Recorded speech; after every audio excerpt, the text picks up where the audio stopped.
Seandainya ini perang beneran nih, Ya. secara militer kalah, terus ini Cina dia kalah total. Itu sudah diprediksi dari berbagai sisi, memang karena kalah Cina ya. Persoalannya adalah dengan watak Cina yang beda sama Jepang, bahkan dengan Mongol yang memang sempat menguasai Cina. Apa mungkin dia akan melakukan tindakan seperti Jepang itu?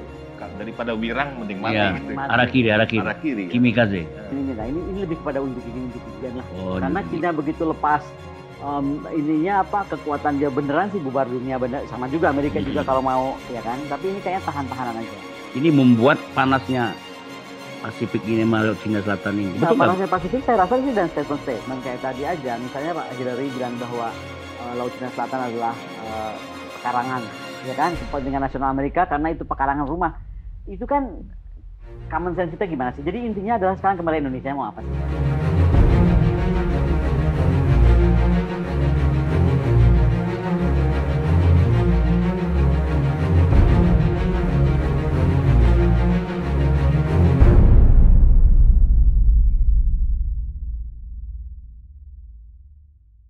Pemirsa Bursa Interaktif dimanapun berada, sebelum kita memulai diskusi, kita ucapkan terima kasih atas kesungguhan pemirsa untuk mengikuti channel Bursa Interaktif. Terima kasih juga sudah subscribe, like, and share, dan menyebarkan pendidikan, edukatif, dan mencerahkan. Kali ini kita mengundang Ibu Koni, Dr. Koni, yang sudah sangat populer dan terkenal baik di media mainstream, televisi maupun media sosial. Dan beliau ini adalah ahli politik lah ya, geopolitik. Bukan. Apa kabar, Bu? Apa kabar, Bu? Baik. Baik, sehat ya? Sehat. Tapi Ibu habis keluar dari ini ya, kena pandemi ya? COVID. Saya survivornya. Sampai ya, luar biasa ya. Saya selalu mendoakan waktu Ibu kena COVID-19 waktu itu. Terima kasih. Dan sekarang udah sehat kembali dan hubungan ketegangan dengan Pak Prabowo udah agak tenang kayaknya. Saya rasanya nggak pernah tegang sama Pak Prabowo. Orang yang nonton yang tegang. Iya. Betul. Saya tegang. Biasa-biasa aja. Saya sakit aja beliau orang ngirim obat loh. Luar biasa. Pokoknya hebat Prabowo, dia kirim obat untuk Ibu Koni. Dan kita juga mengundang saudara Indrajit ya selama ini pemikir geopolitik yang saya kenal, hubungan internasional. Apa kabar? Baik, Pak Bursa, terima kasih bisa diundang lagi nih. Ya 40 tahun saya kenal Anda. Dan saya banyak ilmu geopolitik dari dia, Bu. Benar-benar. Ini juga guru saya banyak belajar juga. Betul. Pasti Ibu belajar sama dia kan ya.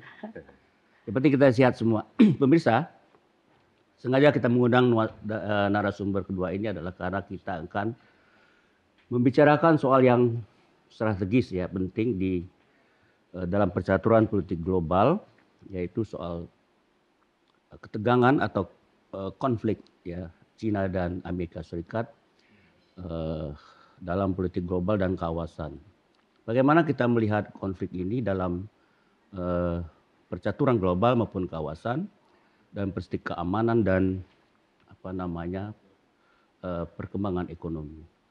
Amerika sudah kita ketahui lebih dari 1 abad sudah menguasai Asia Pasifik ya, dan baru setengah abad lah beliau menguasai hegemoni politik global maupun ekonomi. Dunia sudah sangat paham dan mengerti bagaimana Amerika mengambil peran ya di dalam kontribusi ekonomi di dunia yang sampai sekarang memberikan kontribusi ekonomi dalam produk domestik bruto dunia yaitu sekitar 24%. Sementara Cina penantang baru sangat tinggi ya dalam perkembangan 1-2 dekade terakhir pertumbuhan ekonomi Cina sudah menyumbangkan sekitar 14 hingga 15% terhadap produk bruto dunia. Satu perkembangan yang sangat signifikan. Sedangkan Indonesia hanya sekitar 1,7% ya kontribusi dalam pertumbuhan ekonomi global.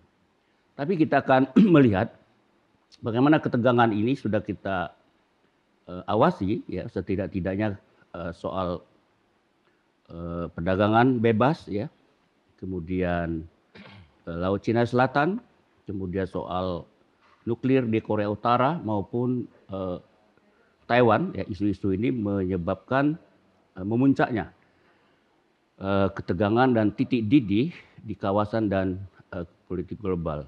Ini akan berdampak kepada keamanan dunia dan ekonomi. Ada kemacetan perdagangan karena pengaruh konflik dagang Amerika dengan Cina selama 10 tahun terakhir. Dan dari segi geopolitik, Amerika sejak tahun 2011 sudah merubah orientasi keamanan dari Timur Tengah ke kawasan Asia Pasifik yang mulai bergolak dan dinamis. Ya. Bahkan bisa dikatakan untuk sementara, ya, hipotetik, mungkin perubahan Amerika terhadap Afghanistan ini untuk merubah orientasi militer dan politik mereka di kawasan Asia Pasifik karena tantangan semakin berat. Karena kebangkitan Cina ini satu penantang baru di dalam balancing of power yang bisa panjang, ya, bisa long time pertarungan ini. Tentu peningkatan ketegangan ini hampir mirip ketika perang dingin. Ya. Setiap perang, dalam perang dingin itu ada aliansi-aliansi ekonomi, militer dan seterusnya. Begitu juga setiap menjelang perang selalu ada aliansi militer, ekonomi dan seterusnya. Baik perang dunia pertama maupun perang dunia kedua. Apakah kehadiran Amerika Serikat dalam latihan bersama militer pada Agustus kemarin, 1 sampai 14 Agustus itu disebut dengan tema Garuda Shield ini bisa merupakan bentuk aliansi militer atau hanya latihan perang-perangan. Tapi masa sih kita maknai latihan perang-perangan? Pasti ada tujuan tertentu. Di samping membangun kerjasama militer juga sepertinya Amerika perlu menggalang kekuatan untuk menghadapi Cina di kawasan Pasifik maupun dalam politik global. Nah, dalam konteks ini kita akan tanya dulu Ibu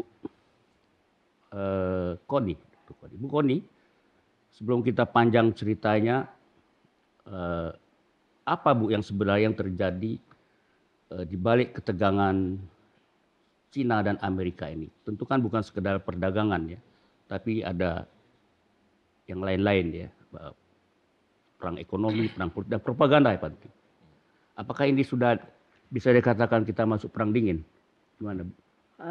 Saya sih nggak akan bahas dari ekonominya, ya, tapi yang pasti kasus Laut Cina Selatan ini kalau kita lihat kan dari dulu selalu didorong sebagai topik memanaskan dari blok, saya nggak bilang Amerika top, ya, saya sebutnya blok Coalition of the Willing. Jadi Amerika, aliansi dan kawan-kawannya, mereka tuh blok itu. Nah, di lain sisi di luar itu, Cina lah itu, termasuk Indonesia dianggap di luar itu walaupun kita non blok.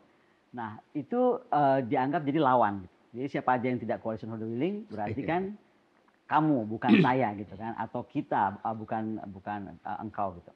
Nah, itu yang membuat sebenarnya saya dari awal melihat isu Laut Cina Selatan ini Indonesia itu harus berhati-hati. Pertama, kebijakan politik luar negeri kita saya yakin itu masih tidak pernah berubah. Saya belum pernah mendengar Presiden Jokowi merubahnya menjadi apapun selain non-alignment atau non-block. Karenanya lebih kita tuh harus berhati-hati. Kenapa? Karena kawasan hari ini beda sama kawasan beberapa tahun lalu gitu loh. Dulu kita cuma lihat oke lah Cina upset Nine Days Line dikomplain Amerika Serikat.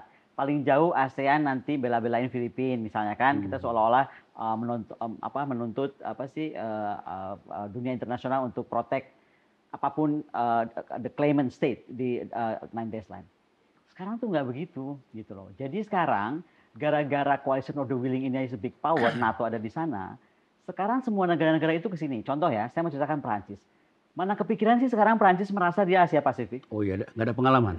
Bukan, dia merasa dia sekarang negara Asia Pasifik dan dia bilang, Macron bilang dia itu le Grand Pacific gitu loh. Le Grand Puissant dari Asia Pasifik. Jadi dia itu negara besar di Asia Pasifik atau ya kan?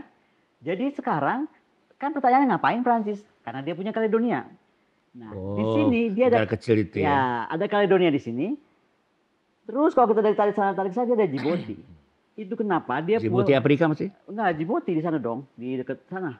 Afrika. Iya, Afrika. Iya. Jadi kalau kita tarik itu dia kemudian bikin 3 wilayah pertahanan. Jadi tadinya Amerika dengan dulu namanya USPCOM. Sekarang namanya USRPAC ya. Lupa namanya singkatannya. Iya, betul. Ya. Jadi dulu hanya ada USRPAC, sekarang ada si Prancis. Inggris juga sama. Menariknya Inggris, dia belum mapping peta kalau bilang wilayah pertahanannya belum ada. Tetapi dia ngomong begini, Inggris tuh jauh-jauh hari, bahwa dia nggak bisa terima posisi non-blok. Itu buat saya dalam bahasa diplomasi udah sinyal keras bahwa ketika Anda non-alignment, ya Anda juga musuh saya, betul nggak? Nah jadi pilihan Indonesia itu kan berarti dia masih harus lebih mandiri dengan sikap non-alignmentnya itu.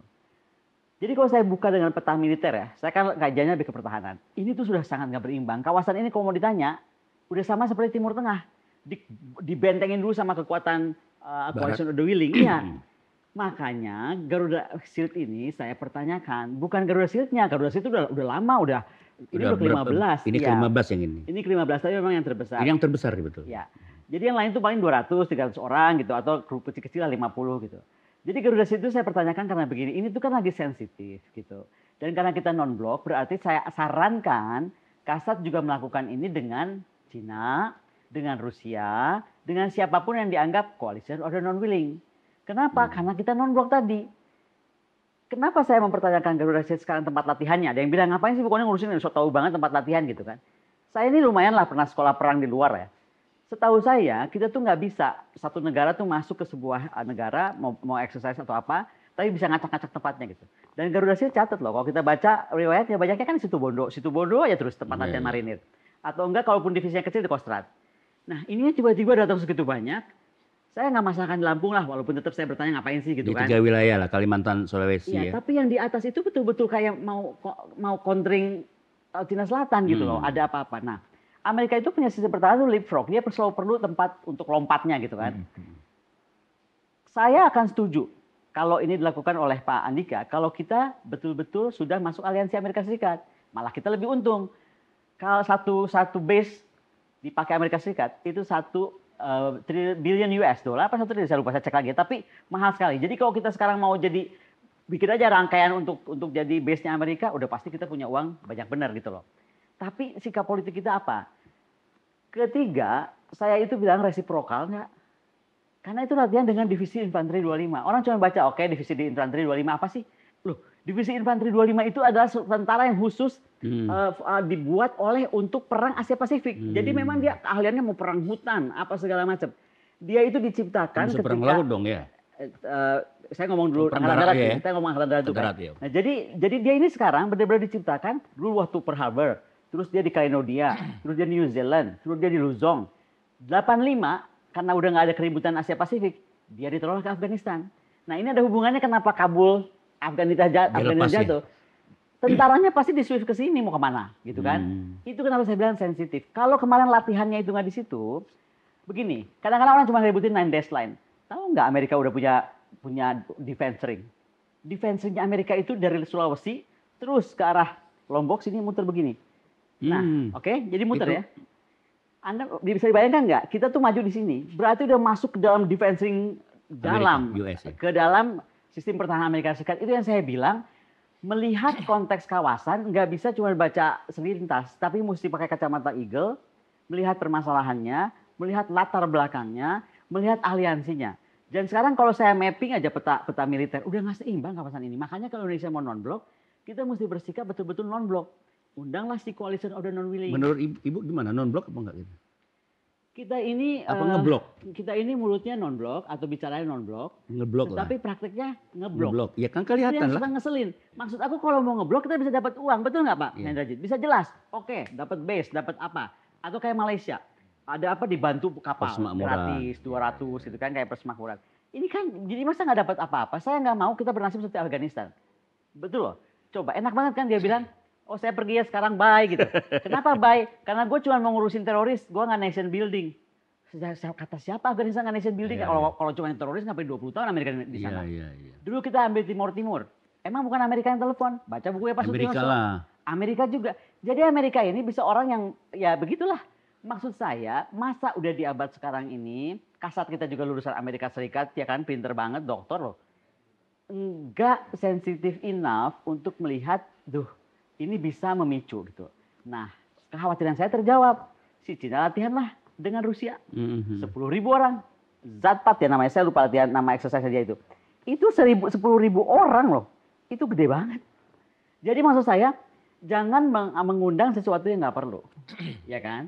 Kecuali kita sudah tahu kita mau apa. Saya khawatirnya kita cuma tahu satu, pemilihan presiden 2024. Yang lainnya kita urusin. Iya, iya. Betul nggak? Jadi akhirnya ketika saya bicara begini dianggap mengganggu atau mengutak-ngutik kasat. Saya tuh dia dalam konteks keindonesiaan, saya harus mengatakan apa yang saya pikir berbahaya jika kita tidak hati-hati. Dan saya sarankan loh, saya kan bukan cuman orang ngamatin iseng gitu, enggak. Saya kasih tahu saran, mesti begini, exercise kemudian begitu gitu. Jadi saya tuh memberi jalan keluar. Tapi saya mesti ngomong begini, Pak Bursa, karena Pak Bursa mengikuti ya, saya rame-rame sama Kemhan yang 1.760 triliun.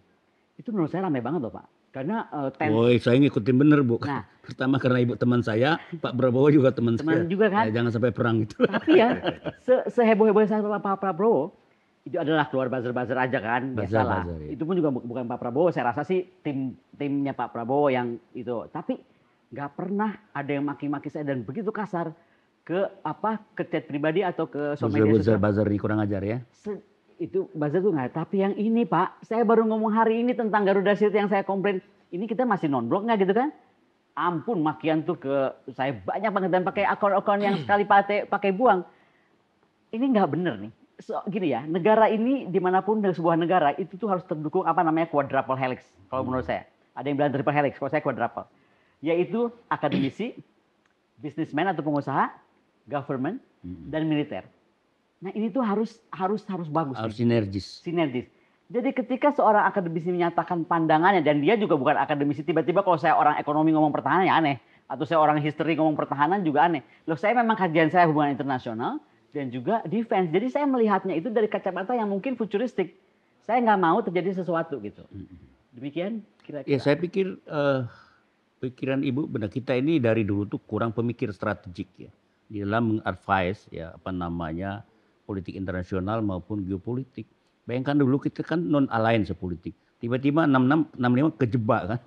Betul nggak betul? Iya, terjebak. Salah nggak saya ngomong itu? Kita terjebak ke aliansi. Kalau kan? ngomong salah nggak salahnya beliau aja ini kan aliansi bagus. Kan. Nah tapi oke. Jadi bisa ditafsirkan oleh pihak sana maksud saya utara ya dengan sebut aja namanya lah. Kenapa ya sih Cina lah ya. Iya. Kehadiran Garuda Shield ini bisa dikatakan masuk jebakan aliansi.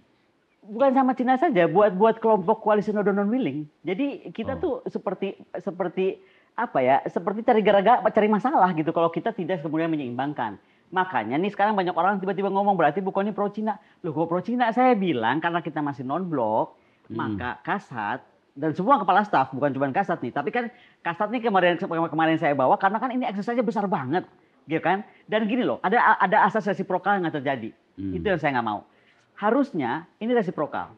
Misalnya, boleh nggak nih pasukan Indonesia Kopassus 2.000 orang, terserah mau ada di Washington, ya kan? Atau dekat Washington, peri-perinya Washington, atau di Utah, atau di mana saya nggak tahu. Bayangin, masuk Kalimantan itu udah masuk radiusnya ibu kota negara yang baru. Oh iya. Ini yang mau dikirim, ini yang dikirim itu pasukan militer. Perang masa depan itu perang CBRNE, chemical, biology, cyber. Ya.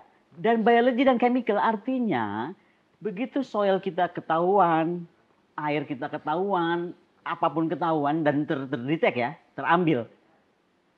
Itu bahaya. Jadi kita ini jangan Ya memang saya pikir belum ada perubahan orientasi kita dalam melihat geopolitik. Masih sangat tradisional Ibu ya. Pertama masih tradisional, kedua merasa perang tuh masih ya fisik gitu, masih dogfight. Betul. Padahal udah enggak, perang depan udah CBRNE udah ngeri bener. Coba sekarang kita pandemi ya. Gimana kalau tiba-tiba dibuatin senjata lain biologi, tanaman kita mati semua atau apa? Atau khusus orang kita mati semua hilang. Gitu kan mengerikan. Oke, kembali ke latihan militer Garuda Shield ini, Bu. Kalau lihat kondisi seperti ini, Ibu sarankan apa tadi? Kita ngeblok aja apa tetap dengan posisi non-align? Saya sarankan Bu Menlu juga sekarang dan Pak Menhan, Pak Prabowo yang temannya Pak Bursa itu, coba ngobrol deh. Kita tuh masih tetap mau non-alignment. Karena kalau non-alignment tuh mahal banget. Gini ya, kita common sense aja lah. Amerika tuh negara superpower. Dia aja punya aliansi. Karena untuk kepentingan tuh dia ngerasa dia harus didukung orang. Cina, aliansi itu cuma Korea Utara.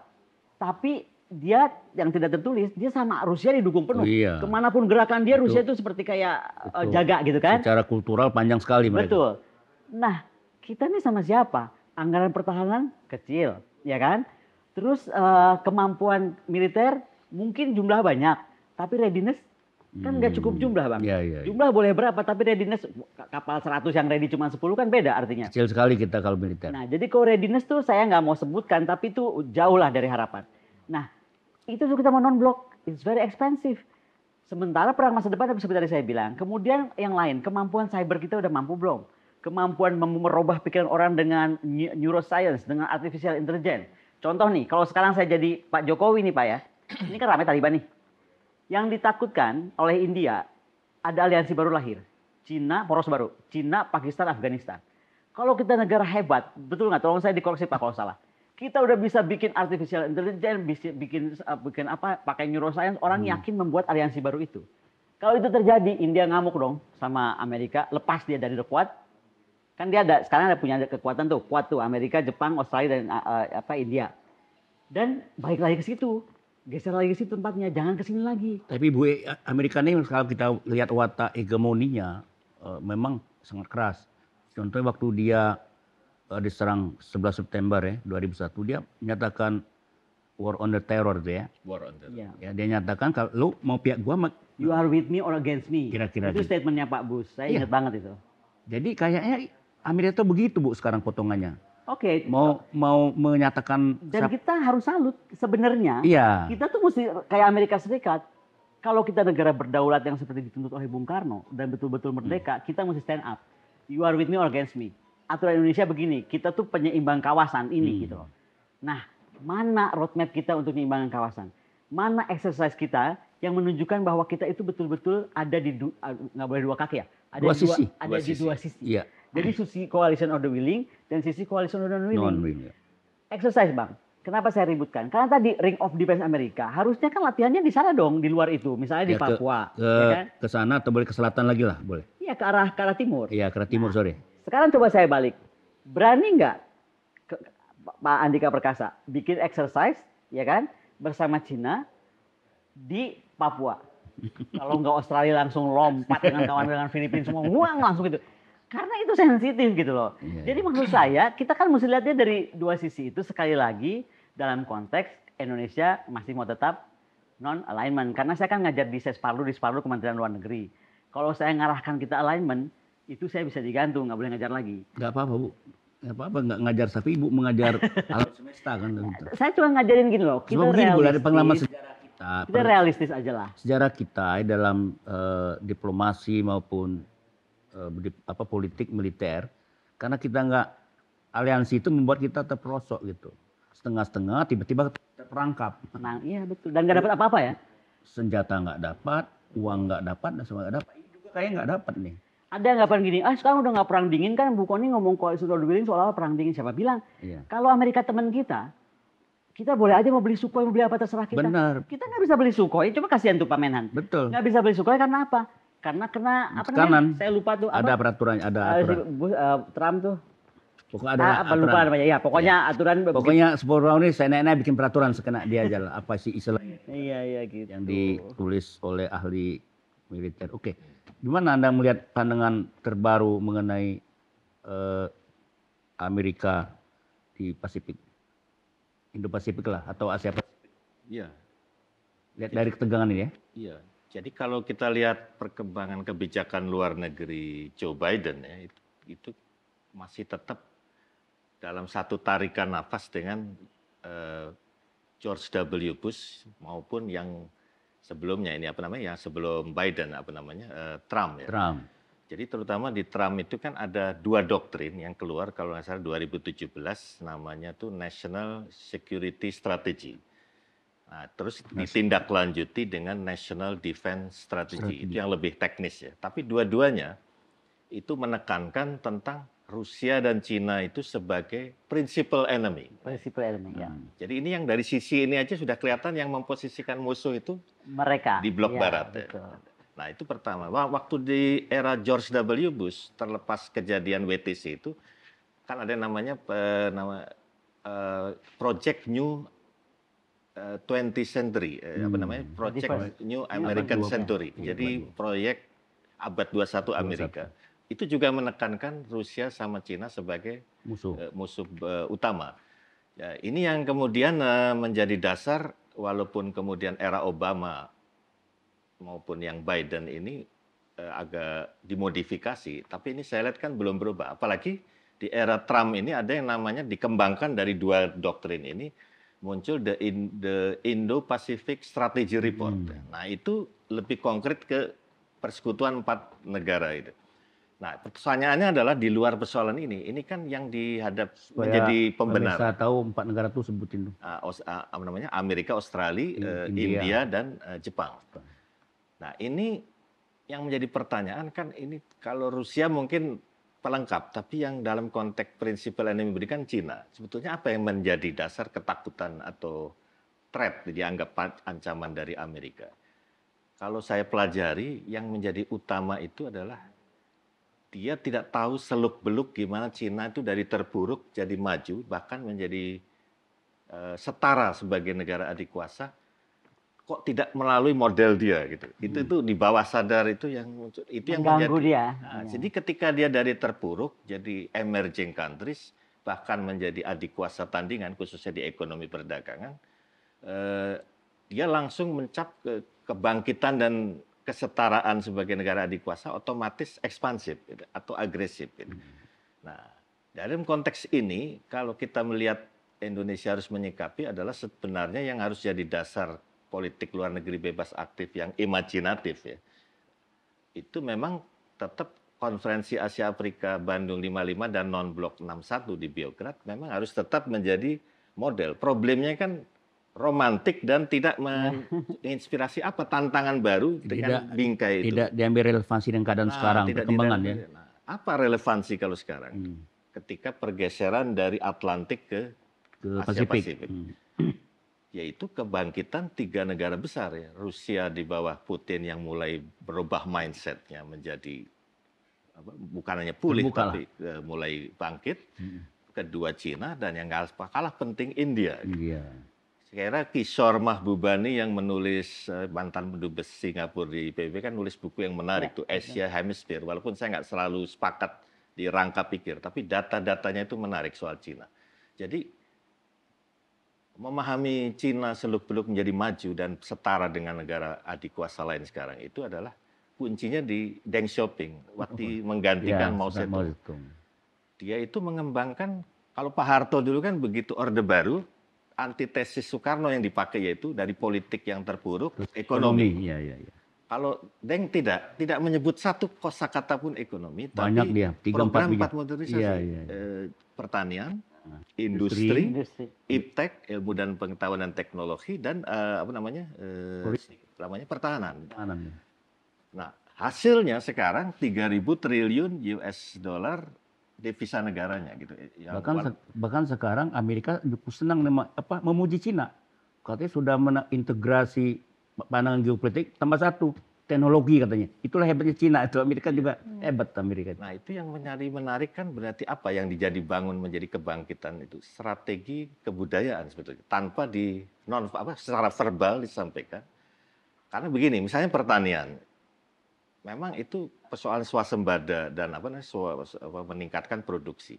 Tapi kita harus tahu, walaupun itu sistem komunis, alam bawah sadar masyarakat Cina secara kolektif itu kalau nggak Konfusianisme, tahu.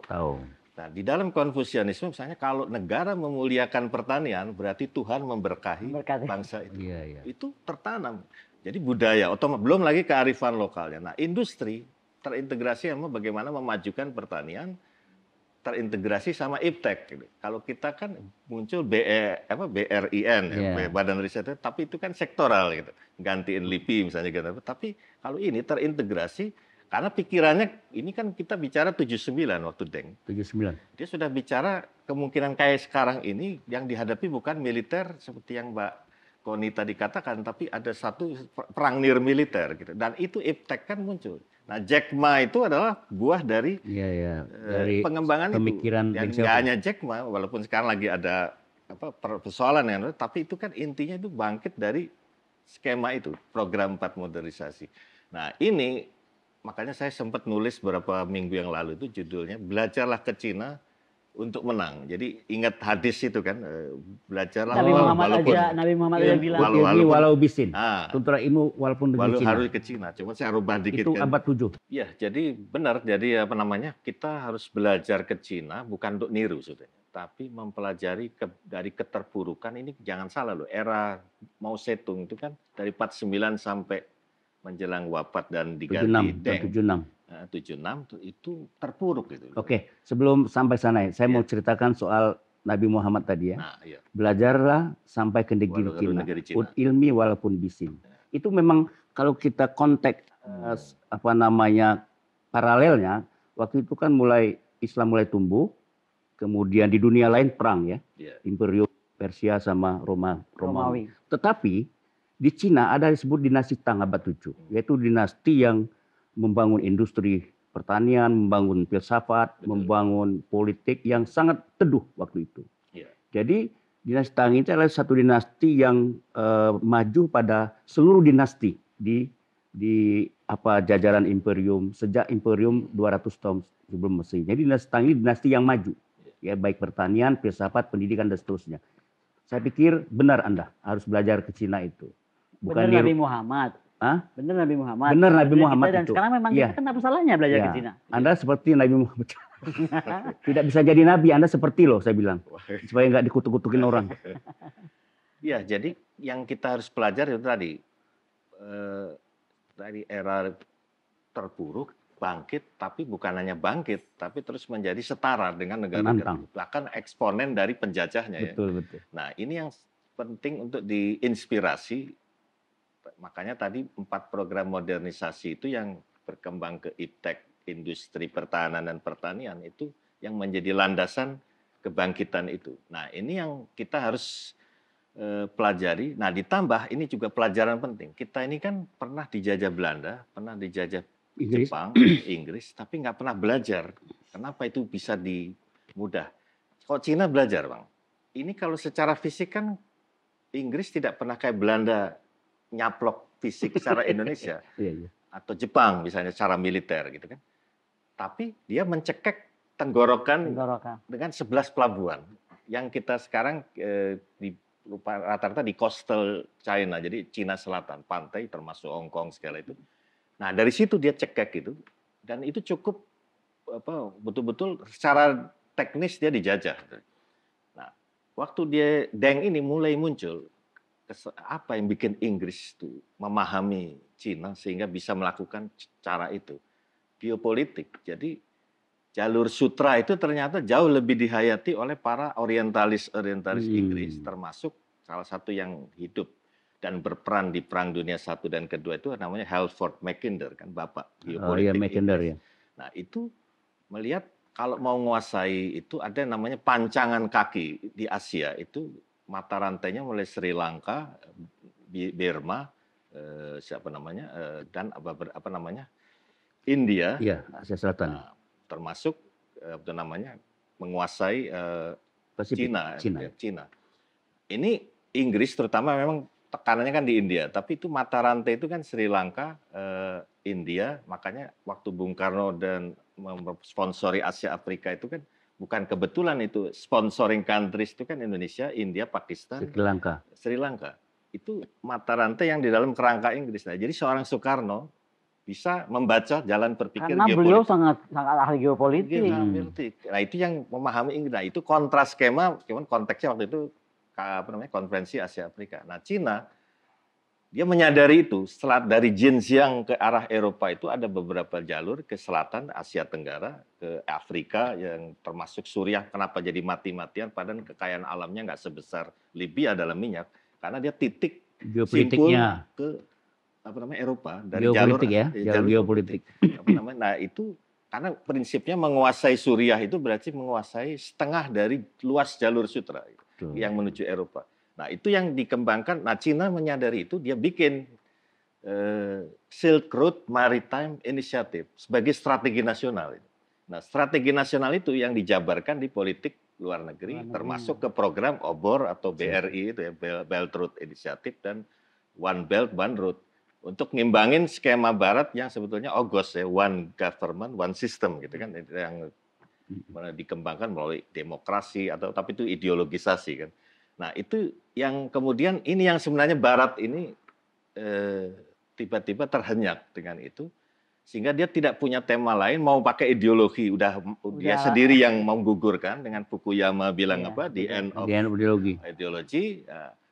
Huntington memang coba dikembangkan lagi dengan Clash of Civilization, tapi tidak terlalu ini. Nah akhirnya apa? Akhirnya kasakusuknya itu memang subversi, bahaya apa, ekspansi dari utara segala. Nah itu yang dikembangkan, tapi padahal kalau kita lihat Obor dan BRI itu konsekuensi logis dari dulu strategi nasional. Terkenal bahaya utara kan, efek domino. Ya. Sekarang apa istilahnya? Nah ini belum ketemu ya istilahnya.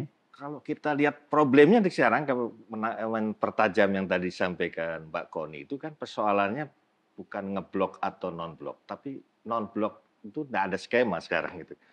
Tidak. Kalau dulu kan jelas ini perang dingin, Blok Barat, Amerika dan notabene di benak para founding father kan penjajah dulunya. Tapi sisi lain ada kekuatan baru Rusia dan Cina yang kebetulan komunis. Tapi kita harus bagaimana? Nah, dia muncul tema anti kolonialisme, anti imperialisme, merangkul negara yang sudah merdeka maupun yang sedang diperjuangkan merdeka. Tapi secara apa namanya, by design apa yang dibangun sebetulnya? Kekuatan ketiga. Tanpa harus menyatakan dirinya satu kekuatan, tapi diperhitungkan. Saya ingat Soekarno waktu ke Rusia bertemu presiden Soviet yang berkuasa memang sekjen, tapi kalau seremonial tetap melalui perundingan tingkat tinggi kan dengan presidennya.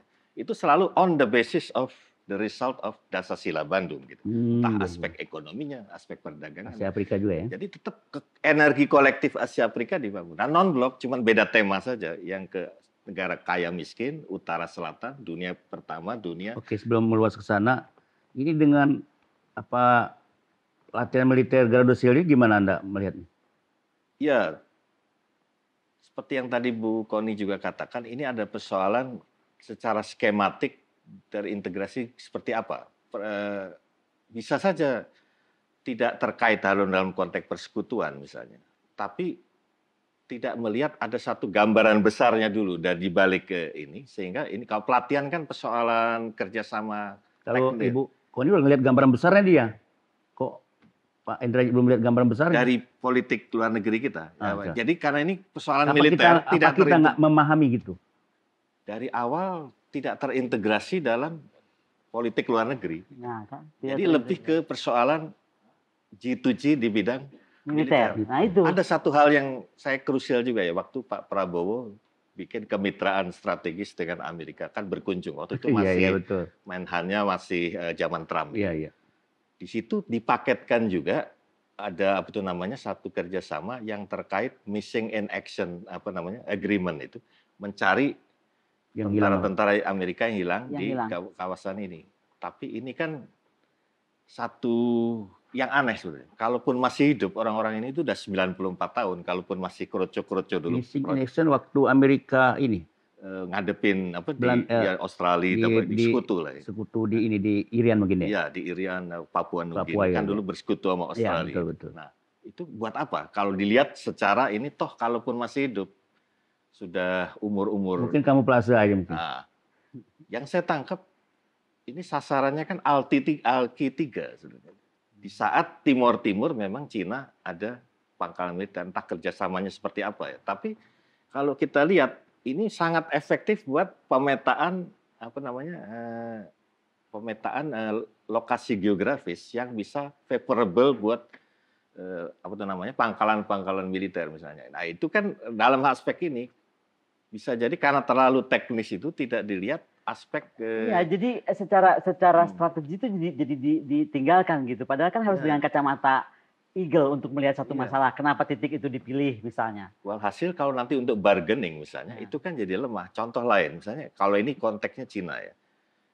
Sejak SBY menjelang lengser, itu kan pendubes Cina waktu ketemu Pak Khairul Tanjung, waktu itu PLT Menko Ekonomi ya, menyatakan kami siap membanjiri Indonesia dengan investasi besar-besaran, tapi tolong dong dilibatkan di salah satu kawasan ekonomi khusus, KEK. Kalau nggak salah kita kan punya berapa Di koridor. Natuna itu. Nah, tapi kok mintanya di Bitung, Oh, Sulawesi jauh Utara. banget ya. Ada apa? Tapi kan nggak ada kepekaan geopolitik. Ada apa di Bitung? Dia kekayaan alam tidak. Tapi lokasinya memang kalau saya pelajari itu kan pintu gerbang jalur Indonesia Timur ke Asia Ya, betul. Pasifik. Asia. Untuk apa? Untuk ngimbangin superioritas militer Amerika yang jelas Cina kalah di situ. Tapi harus ngimbangin secara non militer. Mengakses bandara dan lautan bandara dan pelabuhan. Yang tepat itu apa? Pelabuhan Bitung, pelabuhan lama itu. Menghadapi Darwin ini. Ya Bitung. Nah, tapi akhirnya 300-400 triliun jadi kecil kan kalau kita di dalam konteks di mana Cina memang geopolitik ininya bukan kecil sekali. Nah, sarana proyek ekonominya ini justru instrumen gitu. Tapi Anda melihat nggak latihan Garuda Shield walaupun ke-15 dalam rangka Amerika membangun aliansi, walaupun tidak ada faktanya? Kalau saya lihat memang pada akhirnya cuman psikologi, kalaupun ada dampak yang... Tadi kan Ibu udah bilang letaknya kan di Sumatera, itu di Batu Raja, kemudian di Kalimantan Timur, kemudian di Sulawesi, itu titik strategis menghadapi Laut Cina Selatan sebetulnya. Ada benar Ibu ini nih? Persoalannya begini, di dalam konteks yang makanya waktu saya diskusi dengan Dr. Satoru Nagao yang dari Jepang itu, yang dia yakin betul ini akan blank kan antara Amerika Cina di Laut Cina Selatan. Kalau saya lihat ini prinsip von Clausewitz yang pas harus kita ingat bahwa kalau meningkatnya military deployment, penyebaran kesiapsiagaan militer tidak berarti untuk perang, tapi untuk mencapai tujuan perang. Berarti pertempuran itu belum tentu terjadi. Pertempurannya belum tentu terjadi, tapi tujuannya tercapai. Tapi terjadi terus itu. Clausewitz juga ada keliru teorinya itu. Nah, tapi kalau contoh misalnya Jerman benar-benar terjadi menyerang Polandia dalam sekejap itu. Sekali nggak terjadi perangnya gitu loh. Tapi sebaliknya kan ada juga yang tidak seperti yang sekarang ini. Kayak ini waktu bisa Kuwait, Irak juga nggak ada. Tapi siapa menduga ini nggak ada bakal terjadi perang? Bisa aja perang dunia ketiga. Oke, sebetulnya kalau kita bandingkan dengan perang dingin pasca perang dunia kedua, apakah sekarang ini sudah masuk satu kondisi perang dingin? Kalau dulu kan perang dingin itu sebabkan ada dua ideologi saling mengunci kan sebetulnya. Sekarang kan nggak mengunci, Bu. Kapitalisme ini sudah bagian kehidupan ekonomi Cina. Cina udah mengintegrasikan diri dengan World Bank, IMF, ya, dengan Cina sendiri interaksi perdagangannya. Tapi kok bisa dibilang perang dingin kenapa, Bu? Ya kalau saya bilang tadi dijelaskan beliau dengan baik sekali gitu loh. Kalau bisa mundur waktu nih, aku rasa Amerika nyesel tuh nyuruh Cina dulu. Ya? Kan yang maksa mendidik dulu. Ya kan? Ikut dalam kapitalisme. Kan yang maksa Cina keluar kan Amerika Serikat. Betul. Betul nggak? Masuk ke dalam perdagangan dunia ya. Perdagangan dunia. Dulu dianggap tirai bambu diomelin. Terus dia keluar. Lah, dia jadi besar. Kedua, ya kan? Biar anak macan. Nah, biar anak macan kan. Udah bener Napoleon tuh pernah bilang, Cina lagi tidur, jangan diganggu, biar dia tidur terus. Oh, benar. Itu kalimat Napoleon. Napoleon pernah itu ya? Itu ada, saya lupa deh. Tapi Napoleon ngomong begitu. Gak apa-apa Bu, lupa. Nah, diingatin. Ya, tahun berapa itu lupa, tapi dia exactly Nanti Napoleon, kita cari. Napoleon ngomong begitu. Jadi tadi dengan bagus diterangkan bagaimana empat unsur tadi. Tapi jangan salah loh, satu unsur kelupaan Pak. Apa? Dia itu injek ke semua rakyat Cina. Oh iya. The Daguo Principle. Apa itu Daguo Principle? You are the superpower. Jadi dari petani yang paling rendah sampai ke atas tuh dibangkitkan apa ya? Itu kan semangat kebangsaannya. Semangatnya dan juga keyakinan ya. Keyakinan. Bahwa dia itu Daguo power gitu, bisa menjadi negara besar. Saya mau coba balik ke Indonesia. Bung Karno berhasil itu ya. Presiden Jokowi itu saya bikin bagus tuh Pak. Sebelum Macron, sebelum Shinzo Abe dengan apa tuh istilah yang dengan NATO tuh Fazwani Mori, pokoknya dua laut juga lah. Iya. Pak Jokowi kan dengan menjadikan Global Maritime Forum itu artinya kita seusai nawacita ada dua samudera. Permasalahannya selalu pemikiran besar itu di sini berhenti. Kenapa berhenti? Karena terpecah segmented kepada persoalan dalam gitu loh. Tadi bicara kenapa Cina bisa terintegrasi antara industri. Sekarang saya tanyalah, emang kita terintegrasi? Ketika kita ngomong industri strategis, di kepala seluruh Indonesia seolah-olah cuma industri pertahanan. Jangan salah. Industri pertanian strategis. Pangan. Ya kan harusnya dari mulai bikin pesawat sampai bisa bikin apa tuh buat bajak atau apapun lah yang Ya, panggil ya. seperti itu. Jadi Mas saya bilang harus dirubah mindsetnya bahwa ini strategis itu banyak ragam termasuk pangan. nah, terus jadi begini. Jadi menurut aku, pertama segmented, kedua saling saing-saingan gitu, bukannya menuju satu tujuan. Dan itu kalau aku rasa juga karena kita terlalu berpikir pendek. Sejak GBHN dihapus, ini sebenarnya gara-gara Bang Bursa juga sih. Kenapa? Waktu itu anti Pak Harto, jadi sampai GBHN dihilangin. Oh bukan, saya nggak salah Bu, kali enggak ya? itu orang pertama reformasi menghapusnya gitu. ya. Jadi gini Pak, nggak boleh negara itu nggak punya garis Ya. besar haluan Bu, negara. kita nggak perlu ada GBN, tapi panduan Kan dia nggak setuju GBHN. undang 45 jelas Bu, visi misinya di situ Ya, mestinya. apapun lah bentuknya, tapi kita itu dengan Pak Harto bisa. Kalau menjadi- GBN itu menurut saya teknis Bu, tapi visi Tetap. teknis Bu. Filosofisnya itu Ya udah jangan berani soal Undang GBHN dong. 45, Aku nggak cuma apa-apa. bilang harus ada roadmap jangka panjang yang kemudian Sumpah, ya. bisa ditetapkan terus gitu solid apa siapapun pemimpinnya. Sekarang saya tanya, besok Pak Jokowi misalnya diganti ya, Pak Presiden baru. Apa masih tetap global maritime fulcrum? Jangankan nunggu Pak Prabowo Jokowi diganti. Pak Riamiza diganti Pak Prabowo aja udah beda. Beda ya. Konsentrasinya tuh udah beda. Jadi gimana? Sekarang kan jadi bingung. Tadinya kita misalnya, saya tanya balik ya. Kita tiba-tiba pengen bikin KFX, KIX, pesawat tempur coba. Lah, kalau sekarang orientasinya udah nggak jadi negara fulcrum, global maritime fulcrum, gimana? Mau buat pesawat Global. global Maritime fulcrum. Maritime. Poros maritim poros dunia. maritim Supaya dunia. jelas ada pemeriksaan jangan. Ya. Nah, jadi kita nggak pernah konkret gitu. Nah, kayak gini, kita semua ngomong, sekarang itu bukan lagi perang zaman dulu, tapi sudah perang cyber. Jadi seolah-olah TNI nggak perlu militer tuh nggak perlu buat peralatan militer. Lah, semaju-majunya apapun dunia ini, mau perang maya, perang antariksa, yang start itu harus militer. Jadi militer itu harus kuat benar. Yang saya mau ngomong juga, militer jangan dipolitisasi. Sekarang saya bisa merasakan betul nih, ya kan? Urusan Panglima TNI aja. Bukan sekedar militer jangan dipolitisasi, ya militer pun nggak boleh main politik itu loh, yang penting itu loh. Sebenarnya jangan salah loh. Menurut aku, militer itu dipaksa berpolitik. Oh. Karena sebentar ya, kaderisasi kita di partai-partai itu buruk sekali. Coba kalau ada yang bilang kaderisasi partai bagus, duduk dekat saya. Saya percaya sama Ibu. Nah, karena dia buruk, begitu dia nggak punya pemimpin, dia cari pemimpinnya siapa? Militer. Militer lagi. Jadi akhirnya militer tertarik ke politik. Militernya udah bener mundur, ditarik-tarik. Yang jadi jelek adalah di militer itu kan aturannya beda sama kita. Militer itu ada bapak angkat, ayah angkat, bapak asuh, ayah asuh atau apa. Dan salah benar siap. Salah benar siap aja dulu pokoknya kan. Iya. Ini bahaya, lebih bahaya lagi sekarang ada aturan ketua partai boleh memegang. Jangan malah nih kalau saya ngomong kayak gini, ntar salah lagi gue diserbu. Nggak apa-apa. Iya kan? Jadi saya bisa bayangkan sebagai manusia nih, saya ketua partai, ya kan? Terus saya tentara, saya punya jalur kesana kemari. Agak nggak mungkin dia nggak terdistorsi gitu loh. Dan juga adik-adiknya nggak kebawa ke politik itu saya bilang tadi. Orang waktu saya lagi debat sama Pak Prabowo soal uang, bukan sama Pak Prabowo, sama Kementerian Pertahanan soal itu, yang marah saya bisa lihat siapa loh. Pak Prabowo juga nggak apa-apa kok. Yang lain seliling. Jadi tiba-tiba jadi ada apa ya, aliansi yang seolah-olah membela Pak Prabowo seolah-olah atau cari muka ke Pak Prabowo gitu. Pak Prabowo udah nyantai aja kok udah foto bareng. Oke, yang itu kita ngomong soal perang dingin. Saya harus ngomongin itu karena ini nggak benar bagaimana kita mau bernegara ketika seorang akademisi bicara bagaimana sebuah pandangan itu diluluh lantakan. Dan saya mau ngomong ini karena apa? Tiba-tiba dia ada rasa, oke, kita mesti bangun kekuatan cyber. Saya mau tanya kekuatan cyber kita apa sih? Kalau menjadikan buzzer, menyebarkan hoax bukan kekuatan cyber. Nah, itu sekarang gitu. Nah, yang terjadi itu. Saya sekarang bisa yakin, Pak, kekuatan cyber TNI sama Polri, jauh Polri lebih hebat. Sorry banget nih ya. Polri ya? Polri jauh lebih benar, Lebih aktif lah. lebih bagus gitu, lebih jelas gitu. Instrumennya, sistemnya apa gimana? Nah, ini yang menarik. Aktifnya Bu, karena menghadapi dinamika politik. Jadi saya melihat akhirnya si Polri itu lebih outward looking pemikirannya. Oh, oke. Dia lebih justru outward looking. Dia yang lebih mikir kawasan seperti apa, makanya mesti seperti apa kekuatannya, gitu loh. Coba kita lihat dari faktor kemampuan militer ya, defense, cyber kita.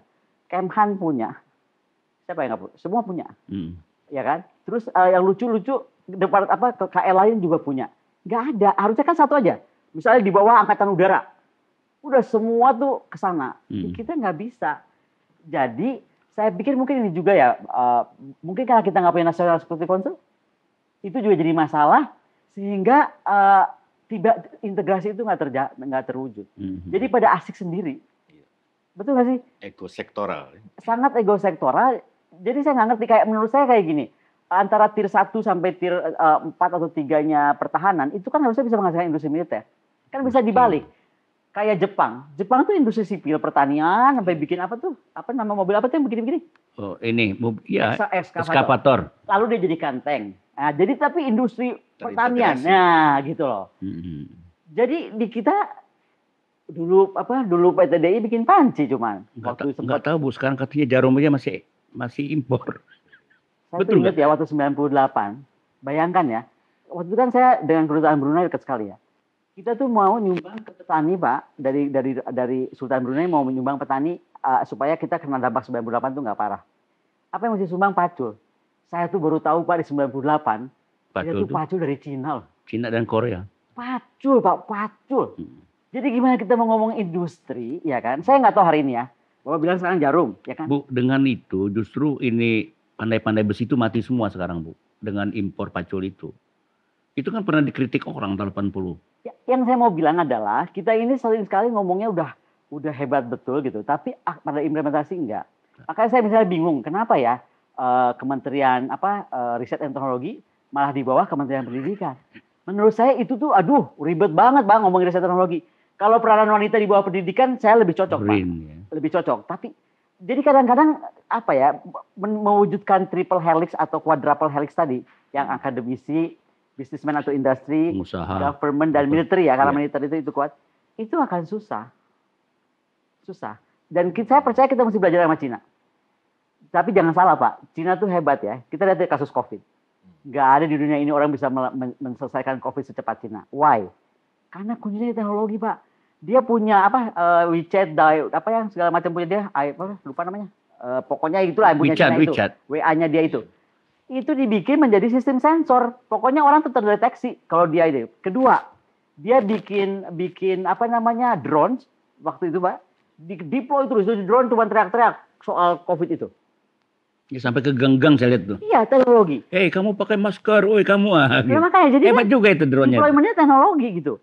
Terus apa lagi? Jadi orang bergerak. Kita ada sih ikut-ikutan begitu ceritanya. Saya tapi pikir memang datanya di mana? Apa saya tahu? Saya ketemu Pak Bursa bunyi bip bip bip nggak bunyi. Kalau di sana kan begitu mendekat orang yang sudah ini langsung. Dan satu hal lagi, Ya. kalau di Cina ini walaupun centralized ya, tapi di dalam COVID ini dia melibatkan masyarakat dalam rencana kerja. Jadi dalam prakteknya ini lagi-lagi kearifan lokal tanpa harus dilisankan itu menjadi penting. Culture ya. Culture main di situ. Sudah makanya cepat, bukan sekedar soal kesehatan aja, tapi terintegrasi juga ke sosial budaya, ke segala macam gitu. Dan saya rasa dampak 98 ketika Bang Bursa dan kawan-kawan itu menyudutkan militer, itu jeleknya sekarang gini Bang. Bukan menyudutkan militer Bu, kita dulu merubah sistem politik ke arah menghilangkan dua fungsi ABRI. Ini yang saya mau ngomong. Ya. Bang sini ya.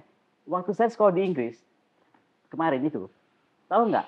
Saya itu dididik harus datangin ke kantor-kantor terdekat untuk latihan, megang pentungan, megang apa segala macam. Ini apa? Rakyat ikut terlibat.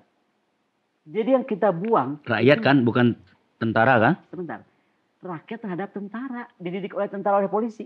Memang benar apa itu. Nah, sebentar. Jadi itu salah satu contoh bahwa sebenarnya ide kita tuh bagus. Nah, balik sekarang ke Cina Pak ya. Jadi sekarang itu dia tuh benar-benar bisa dipatuhi juga karena satu, dia sistem one party itu. Komunis ya.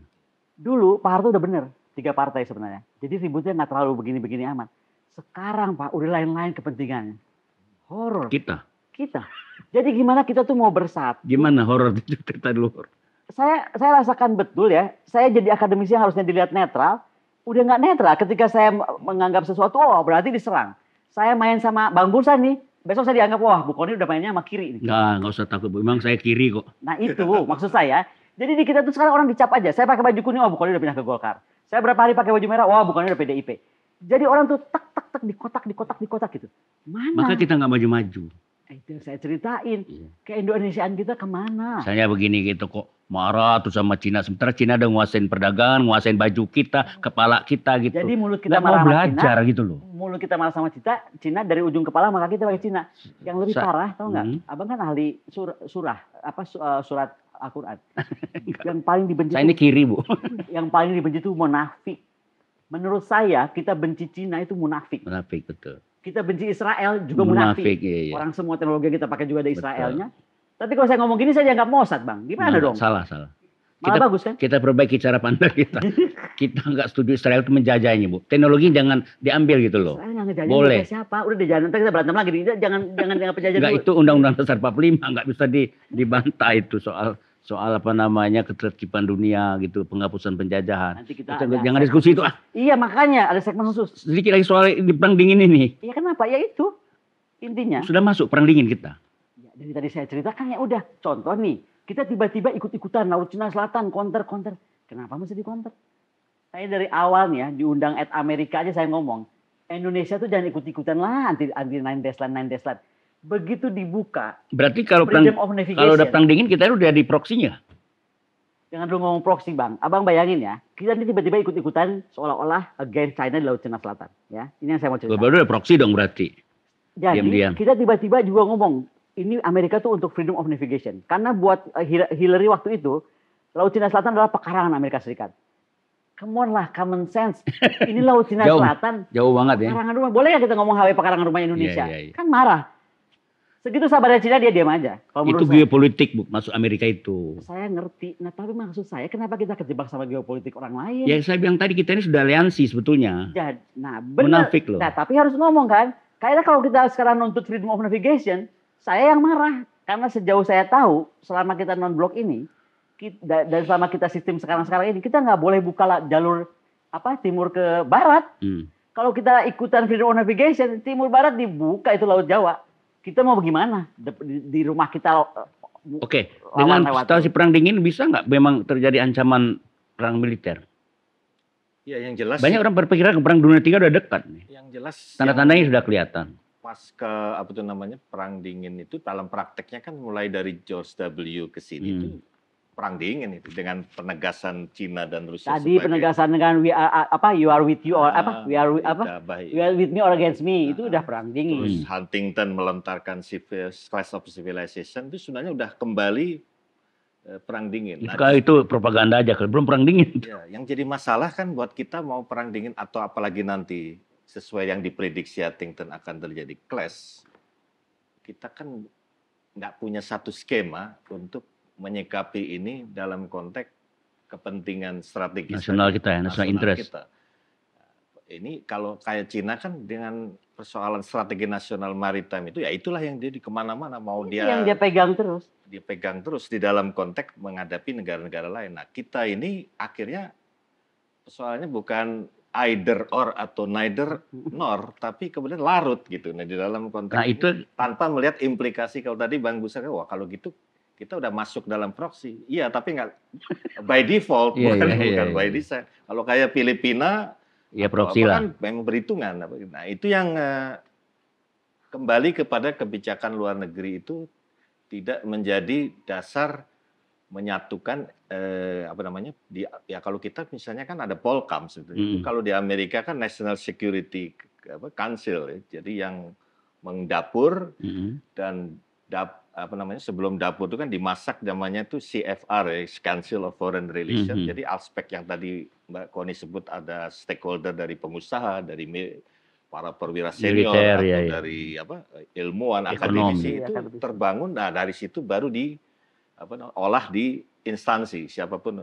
Makanya kayak PNAC itu Project New American Century-nya George W. Bush yang akhirnya jadi dasar ekspansi ke Afghanistan, Irak itu kan itu GBHN di dalam konteks politik luar negeri Bush misalnya gitu. Ada itu. Nah di kita ini kan nggak ada gitu. Jadi akhirnya kalaupun yang seperti Bang Bursa katakan kita di proxy, kalau masuk proxy nggak terasa di proxy. Karena sengaja gitu.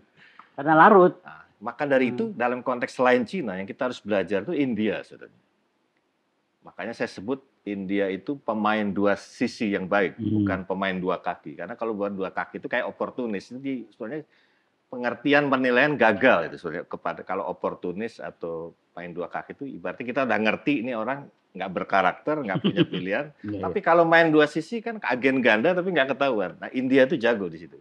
Misalnya di dalam konteks dengan Inggris sebagai negara ex-koloni seperti juga Malaysia, Singapura, Sri Lanka ini kan Persemakmuran lah ya. terikat dalam persemakmuran atau Commonwealth.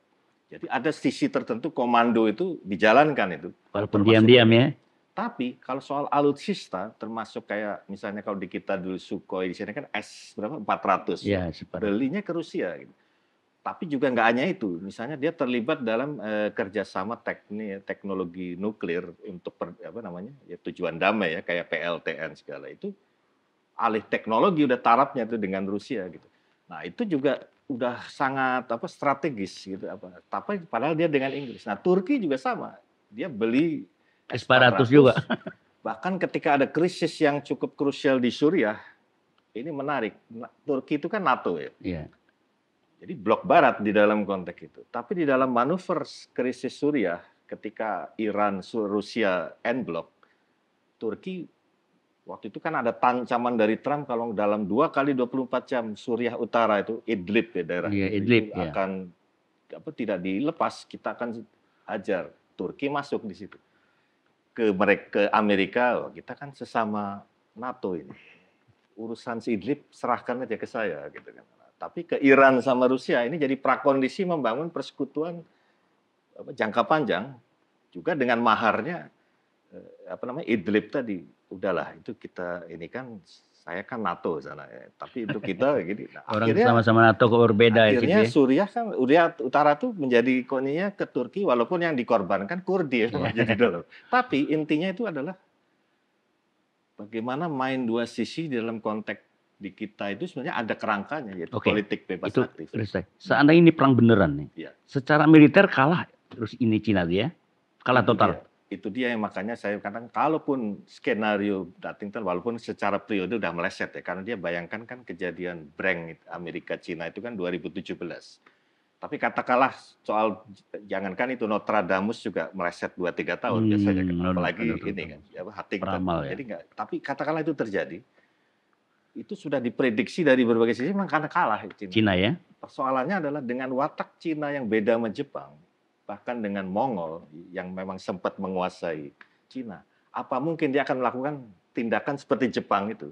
Yang Jepang pun tahu bakal kalah waktu itu. Kalau lihat dari segala sisi, cuman kan Jepang waktu itu kayak orang Jawa bilang daripada wirang mending mati. Ya, gitu. Arah kiri. Kimikaze. Karena ada harga diri yang memang selain dikepung karena nggak bisa ekspor kemana-mana. Tapi kalau Cina dengan sukuhan karakteristiknya itu yang sangat mainstream Cina, itu nggak, saya agak ragu kalau dia mau ngeladenin provokasi Amerika Cina. Pasti caranya nirmiliter. Nah kalau bicara nirmiliter, bicara budaya, ada beberapa idiom budaya Cina itu yang sebetulnya ini landasan perang. Selain Sun Tzu ya bahwa harus kenali musuh harus apa. Tapi kan yang menarik misalnya gini, mengecoh langit menyeberangi lautan. Itu perang konsep perang, tapi nirmiliter. Mengecoh langit menyeberangi lautan. Yang ada dari ketiadaan. Nah, itu khas perang Cina itu. Atau mengambil tungku dari ininya, dari pancinya.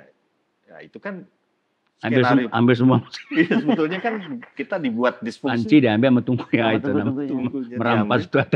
Nah, banyak di dalam idiom-idiom itu berarti kemungkinannya harus kita baca dalam konstelasi perang dingin ini apa tindakan yang tujuan perang Cina sesungguhnya yang harus dia capai tapi tidak melalui pertempuran. Tapi bukan berarti militer tidak ya, makanya Laut Cina Selatan kan maksimum itu. Udah dikepung ya? Iya, bahkan Amerika sejak Obama waktu menarik diri dari Afghanistan dan sebagian dari Irak, itu kan 60% memang ke Laut Cina Selatan. Oke, Bu, kalau pernah terjadi benar perang militer, ini benar-beneran perang dunia ketiga yang nggak disangka-sangka kata orang. Bisa terjadi nggak kira-kira? Bisa, tapi buat saya price-nya tuh akan terlalu costly dan semua orang tahu gitu. Perang ini banyak sekali korban. Walaupun sekarang misalnya HMS perang terbatas masuk tuh di Pasifik di laut aja.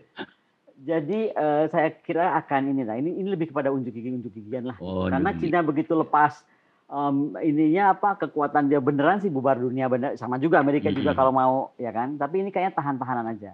Kalau pengamat ekonomi Amerika itu Jeff Risach ya, Ini Amerika ini unjuk-unjuk kekuatan aja katanya, nggak mau kerjasama katanya. Ini membuat panasnya Pasifik ini sama Laut Cina Selatan ini. Nah, Betul nggak? panasnya Pasifik saya rasa sih dan statement-statement kayak tadi aja. Misalnya Pak Hillary bilang bahwa Laut Cina Selatan adalah pekarangan, ya kan, kepentingan nasional Amerika karena itu pekarangan rumah. Itu kan common sense kita gimana sih? Jadi intinya adalah sekarang kembali Indonesia mau apa sih gitu loh. Saya balik lagi ya. Ke Indonesia dan ASEAN aja. Lupainlah aliansi misalnya. Kalaupun kita nggak ngomongin aliansi. ASEAN ini punya 3 pilar penting, ya kan? Sosial, budaya, ekonomi, dan politikal dan militer. Tapi yang dijalankan cuma 2 ini nguprak aja. Ya, betul bahwa di dalam politikal militer itu ada ASEAN Navy Talk, ya kan? Defense Ministerial Meeting. Tapi hanya untuk talk dan meeting gitu. Talk meeting. Maksud aku kenapa sih nggak konkret aja misalnya nih ya, keamanan kawasan ASEAN ini bekerja sama lah. Jadi fakta kecil gitu. Jadi jangan dilarang dengan nggak boleh karena kita tidak boleh berpakta pertahanan. Itu di era tahun berapa kita nggak boleh berpakta-paktaan, itu era perang dingin kan, betul nggak? Iya betul. Nah, tapi kalau sekarang udah saya contohkan, Amerika segede itu aja punya aliansi, Cina sebesar hebat itu aja punya, si India aja the rising power, dia bikin the Quad gitu kan. Jadi Bu jangan salah Bu, Amerika tuh pernah tuduh non-blok. Saya tahu mereka non-blok, tapi mereka kan ke kiri katanya. Itu ada bukunya itu. Oh gitu ya? Iya. Nah pokoknya nggak apa-apa deh katanya gitu. Ya, gitu jadi lah. sekarang Jadi kalau kita mau lihat kawasan ini mau pecah atau mau perang atau enggak, saya sih berharap kita bisa punya kemampuan politik luar negeri, kemampuan militer atau kemampuan defense yang bisa tadi udah pakai artificial intelligence, pakai neuroscience gitu memperhatikan orang, mempengaruhi orang supaya tempat ribut itu dipindah. Yang tadi saya bilang di awal, kita pindah aja karena yang sekarang misalnya bikin Prime Minister Modi marah ketika Amerika begitu aja meninggalkan Afghanistan, langsung mau dimikirin nih bahaya nih Pakistan bisa bikin proksi baru dengan Cina kan, Afghanistan 3 lingkar baru. Kalau di 3 lingkar baru itu kan India pasti kalang kabut. Justru yang kalau kita memang negara hebat, kita bisa bikin itu terjadi tanpa kita ikut terlibat, pindah tuh Laut Cina Selatan. Oke, jadi memulainya itu menurut saya harus mendengarkan pendapat intelektual ya, kayak Ibu ya. Jadi kalau intelektual bicara itu jangan dimusuhin. Didengar ya. Karena dia bukan maksudnya jelek gitu, tapi lagi menceritakan dari perspektif berbeda itu apa gitu. Untuk kebijakan ya. Contoh ya, orang pernah marah sama saya ketika saya ngomong, ngapain sih tiba-tiba ngeributin pengen ikutan bangun kekuatan militer menghadapi Laut Cina Selatan, pun kita nggak ada, kita bukan claimant state lah istilahnya, walaupun kita kena spill overnya, tapi kita bukan claimant state. Saya bilang kita harusnya pakai itu historical claim. Saya setuju banget Cina pakai historical claim. Oh, Cina itu. Saya malah mendukung. Kenapa? Lihat kerajaan Sriwijaya. Emang Sriwijaya kemana mainnya? Raja kita itu pernah memimpin Kamboja. Betul. Emang waktu dia ke Kamboja dia terbang? Kan enggak, dia pasti melewati Formosa, Laut Cina Selatan segala macam. Makanya Taiwan tuh masih banyak ada culture kayak kita. Karena menurut saya itu peninggalan budaya kita waktu. Bukan culture, Bu. Memang nenek moyang kita sama kayaknya, Bu. Mungkin juga. Mongolit. Oke, tapi yang pasti waktu kita bergerak ke atas, itu tuh ada. Masalahnya kita aircraft-nya buruk sekali.